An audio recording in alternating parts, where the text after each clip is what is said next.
Bismillahirrahmanirrahim. Alhamdulillah.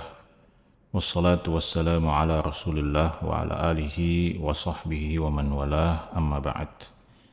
Sahabat-sahabat muslimin muslimat yang dimuliakan Allah subhanahu wa ta'ala.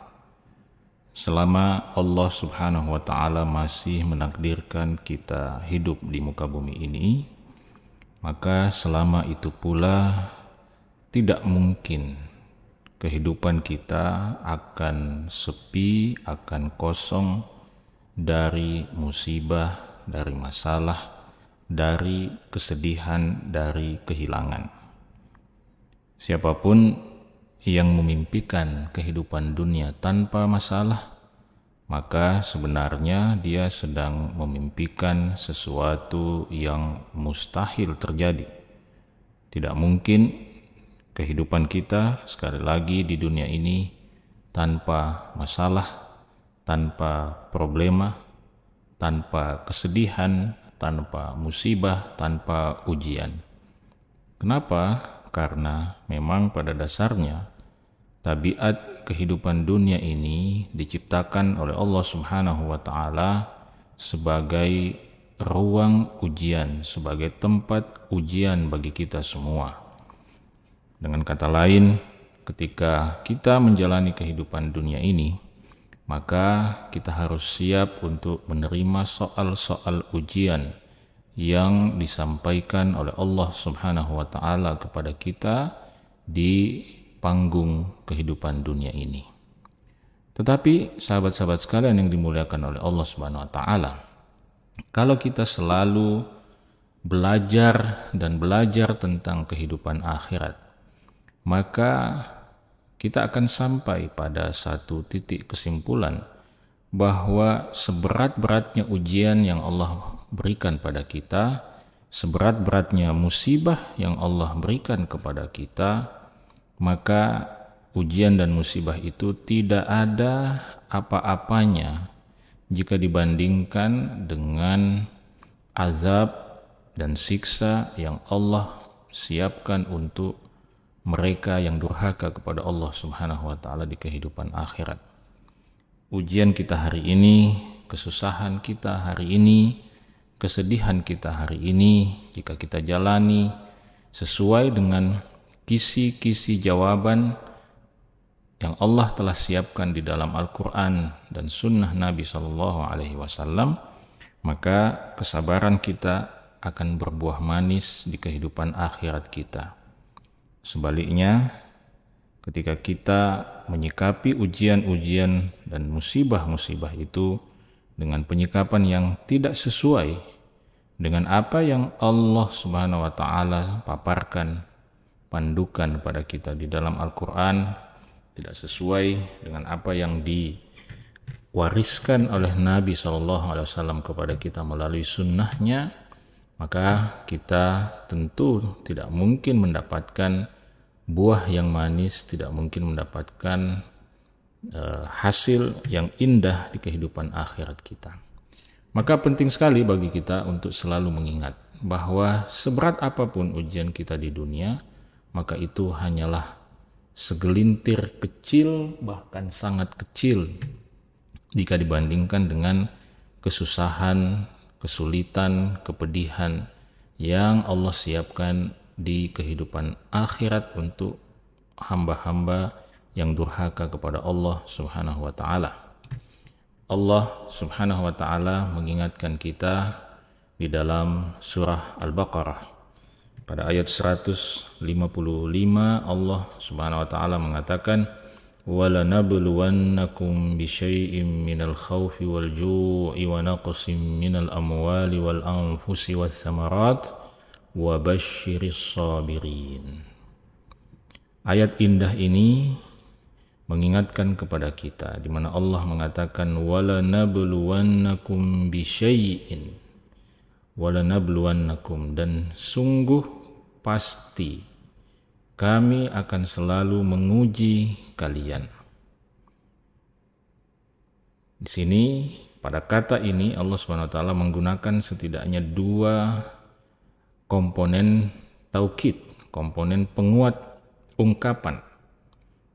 Yang pertama adalah la, kemudian di situ ada nun taukid tsaqilah, wala nabluwannakum bisyai'in, dan sungguh kami, kata Allah Subhanahu wa taala, pasti akan selalu menguji kalian, tetapi jangan khawatir bahwa ujian itu adalah bisyai'in. Ujian itu hanya sedikit. Ujian itu datang dalam bentuk sedikit, segelintir minal khauf, segelintir dari rasa takut. Meskipun kita merasa bahwa rasa takut kita begitu menguasai, sampai-sampai mungkin di antara kita ada yang sampai mengidap penyakit kejiwaan seperti anxiety misalnya, kecemasan yang berlebihan. Tetapi kalau kita baca ayat ini, maka seharusnya kita sadar dan paham bahwa apa yang kita alami, rasa takut yang kita alami, ini tidak ada apa-apanya dibandingkan rasa takut manusia yang divonis masuk ke dalam azab Allah Subhanahu wa taala. Tidak ada apa-apanya dibandingkan dengan rasa takut yang dirasakan oleh seorang hamba yang mulai memasuki kehidupan alam kuburnya. Tidak ada apa-apanya dibandingkan dengan apa yang akan dialami oleh manusia pada yaumul qiyamah, ketika Allah Subhanahu wa taala memerintahkan malaikat untuk meniup sangkakala untuk membangkitkan kembali seluruh manusia yang telah dimatikan oleh Allah Subhanahu wa taala. Rasa takut yang luar biasa yang digambarkan di dalam Al-Qur'an mengakibatkan para ibu melahirkan anaknya tanpa dia sadari, yang mengakibatkan seorang suami meninggalkan istrinya yang dia sayangi, seorang ayah, seorang ibu tidak lagi peduli dengan anak-anaknya. Rasa takut yang begitu luar biasa yang akan dialami oleh manusia pada hari kiamat. Kalau kita memahami itu, maka kita sadar bahwa rasa takut yang kita alami sekarang itu tidak ada apa-apanya. Tidak ada apa-apanya dibandingkan dengan itu semua. Maka Allah katakan, wala nabluwannakum bisyai'im minal khauf.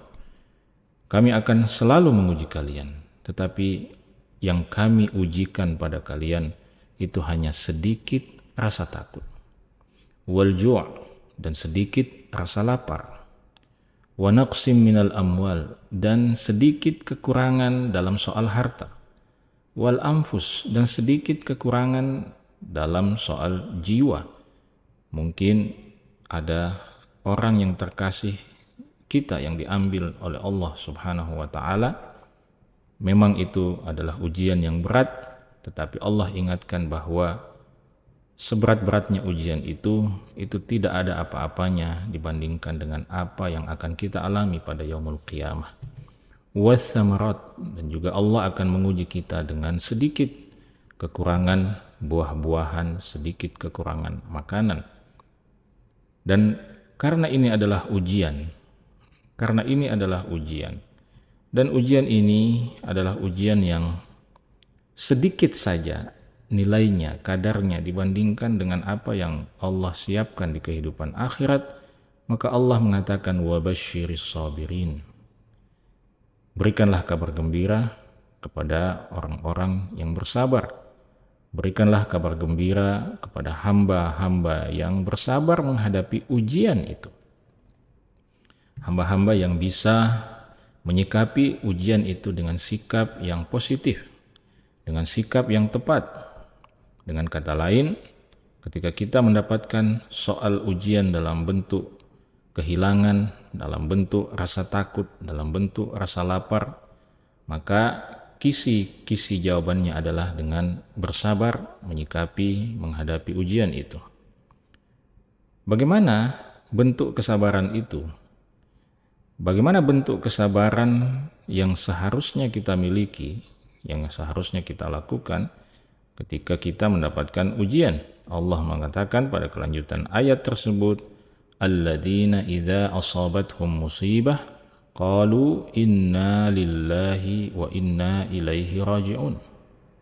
Yaitu orang-orang yang ketika mereka ditimpa satu musibah, maka dengan segera mereka mengatakan inna lillahi wa inna ilaihi raji'un. Sesungguhnya kami, seluruh diri kami ini sebenarnya adalah milik Allah.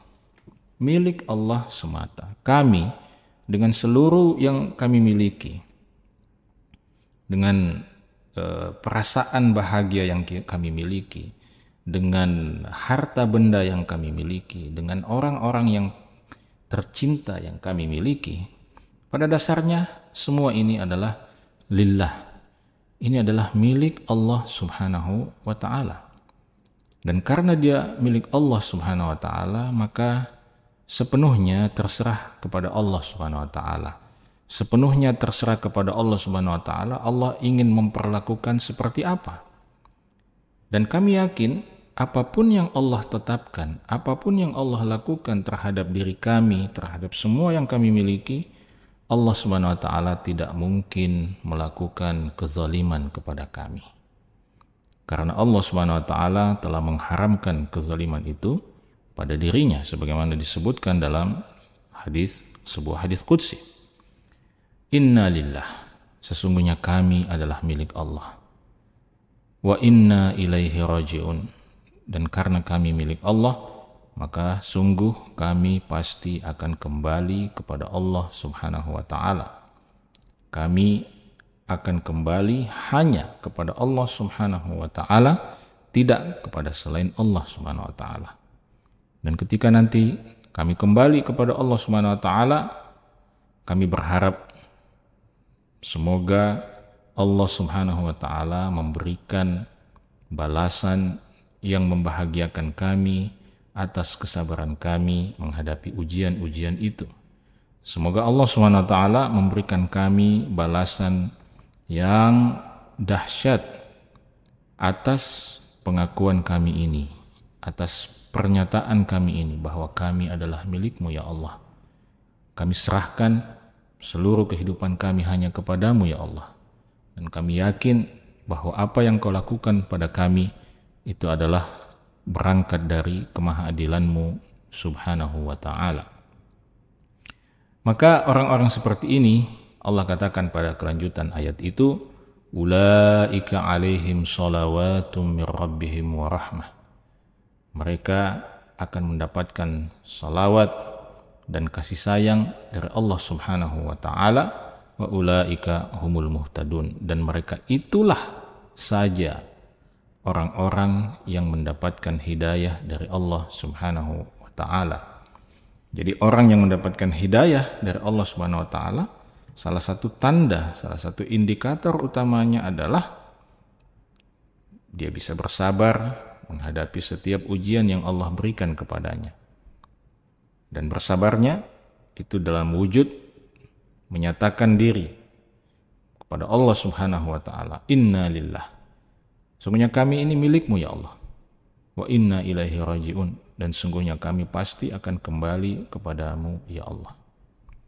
Maka sahabat-sahabat muslimin muslimat yang dimuliakan oleh Allah Subhanahu wa ta'ala, saya tidak bermaksud meremehkan ujian yang mungkin hari ini, saat ini, detik ini sedang menimpa Anda.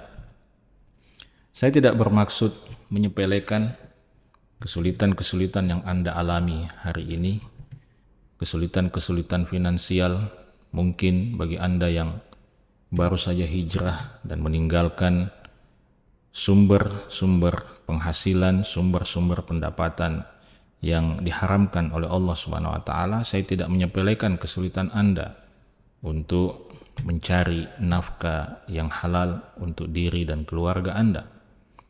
Saya juga tidak menyepelekan kesulitan-kesulitan sebagian Anda yang mungkin menghadapi keluarga, menghadapi anak-anak yang ya mungkin sedikit berbeda ya, dengan anak-anak pada umumnya.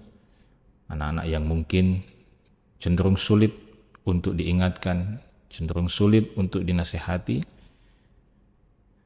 Saya tidak menyepelekan sedikit pun ujian yang Anda alami hari ini. Tetapi di sini saya hanya ingin menyampaikan pesan Allah Subhanahu wa Ta'ala untuk kita, yang mengingatkan kita, menyadarkan kita bahwa seberat-beratnya ujian yang kita alami pada hari ini, maka tidak ada apa-apanya dibandingkan dengan apa yang Allah siapkan di kehidupan akhirat. Bahkan kalau kita mau membaca sejarah kehidupan orang-orang soleh, sejarah kehidupan para nabi dan rasul, maka kita sadar bahwa apa yang kita alami hari ini tidak ada apa-apanya. Jika Anda adalah orang tua yang kesulitan mendidik anaknya, ingatlah bahwa di sana ada Nabi Nuh alaihi salam. Nabi Nuh yang berdakwah selama 950 tahun, yang bahkan di ujung dakwahnya pun beliau tidak berhasil mengajak anaknya menjadi salah seorang hamba Allah yang tunduk patuh kepada Allah Subhanahu wa Ta'ala. Kalau ada di antara Anda yang merasa problematik dengan pasangan hidupnya, maka ingat di sana ada Nabi Lut yang istrinya lebih memilih untuk kemudian mendukung orang-orang yang maksiat kepada Allah, para pelaku homoseksual, lesbianisme, dan perbuatan-perbuatan laknat lainnya. Ada banyak para nabi dan rasul yang juga kehidupan dunianya sangat-sangat sulit dan sangat berat. Bahkan tidak hanya itu, kita semua tahu bagaimana para nabi dan rasul di antara mereka ada yang bahkan nyawanya selalu dalam kondisi dan keadaan terancam. Tetapi begitulah kehidupan dunia, memang tidak akan sepi, tidak akan kosong dari ujian-ujian Allah Subhanahu wa Ta'ala, karena memang Allah Subhanahu wa Ta'ala ingin melihat bagaimana kita merespon ujian-ujian itu, bagaimana kita menjawab soal-soal ujian itu sesuai atau tidak dengan apa yang Allah ajarkan kepada kita melalui Al-Quran dan apa yang diajarkan oleh Rasulullah SAW melalui sunnahnya. Nabi SAW mengatakan dalam hadisnya, was-sabru dhiya, kesabaran itu adalah cahaya. Semoga kesabaran bisa menjadi cahaya dalam perjalanan sisa hidup kita ke depan. Mudah-mudahan kita bisa menyelesaikan tahapan dan episode kehidupan dunia kita ini dalam kesabaran pada Allah Subhanahu wa Ta'ala. Semoga bermanfaat. Assalamualaikum warahmatullahi wabarakatuh.